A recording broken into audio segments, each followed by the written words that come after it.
First of all, morning. can you tell us about how the meeting went with Mark Carney?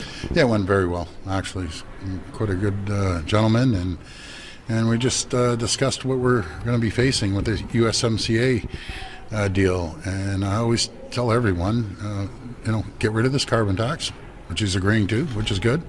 So we won't be paying 20 cents a liter on gas. That's going to give you a little, stimulate the economy and make us more competitive.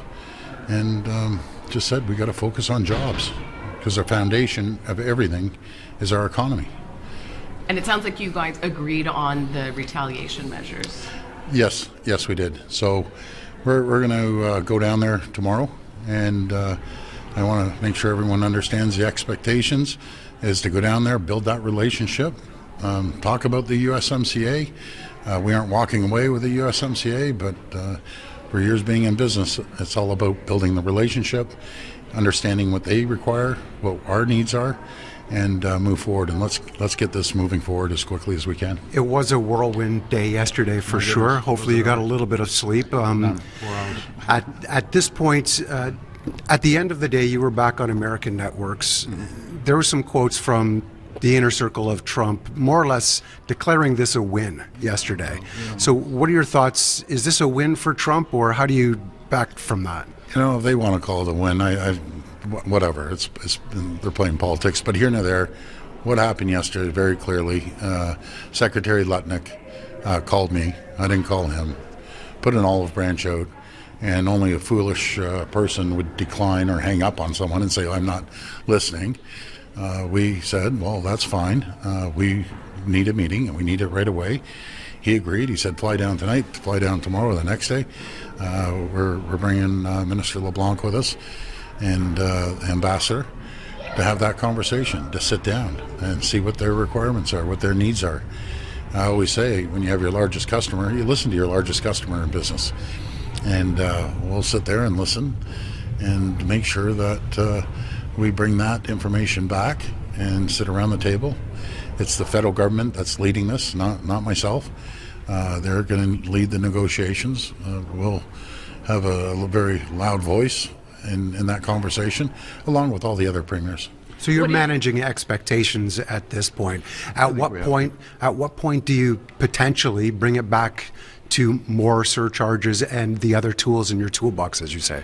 Well, we're seeing what's going to happen. I know Dominic LeBlanc is out right now talking about the $29-30 billion of retaliatory tariffs.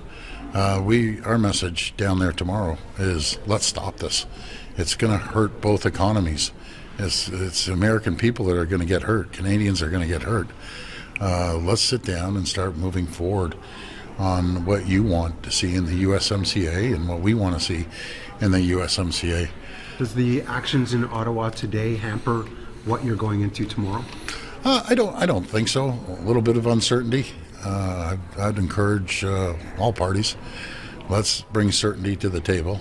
Let's let the people of Canada decide who they want to lead this country for the next 4 years. And we're going to work with anyone. I don't care if it's NDP, Liberal, Conservative. I work with anyone, as long as they have the best interests of Ontario. Premier, you've had some pretty tough talk over the last number of weeks, specifically directed at the president. Do you think that resulted in this meeting in Washington, and do you plan to tone down the rhetoric in light of it? Well, first of all, you can agree or disagree with the president. You can like him or dislike him. He's the president. And it doesn't matter if he was a Democrat or Republican. He's the president. You got to respect the office of the president, respect the president, and go down there and negotiate in good faith. And we have some smart people going down there, and they have smart people. But that's all part of negotiations. He called you a strong man yesterday when he was leaving the White House. Well, I appreciate that. I do. I appreciate it. But we have to go and negotiate properly and sit down at the table. And I'm grateful for those comments. What do you expect will come of this Premier's meeting today? Well, we'll have a good discussion on where we're going, conversation. I'll talk to premiers every single day right across the country. It's really a Team Canada approach, and that's the way we have to approach it. And all different political stripes, but we're one team, and it's Team Canada. I'll get advice off the premiers, as I always do. I'm always very, very clear. Every time I speak to you folks or anyone, I don't represent all the provinces. I don't represent the federal government. I represent Ontario. Does that play into what you're bringing to the table in Washington tomorrow? I believe so.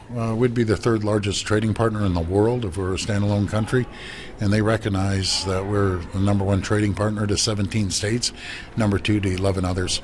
So that pulls a lot of weight. And our biggest allies right now, anywhere, are the American people, and they're getting frustrated. And when you start seeing inflation and potential job losses and shutdown of assembly plants. One thing about Americans, they have zero tolerance for that. It doesn't matter what party they vote for.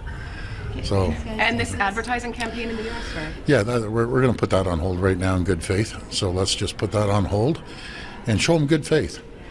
And then we'll see how it goes. But those are all the tools that we can use at any given time. Thank you guys. Thank you.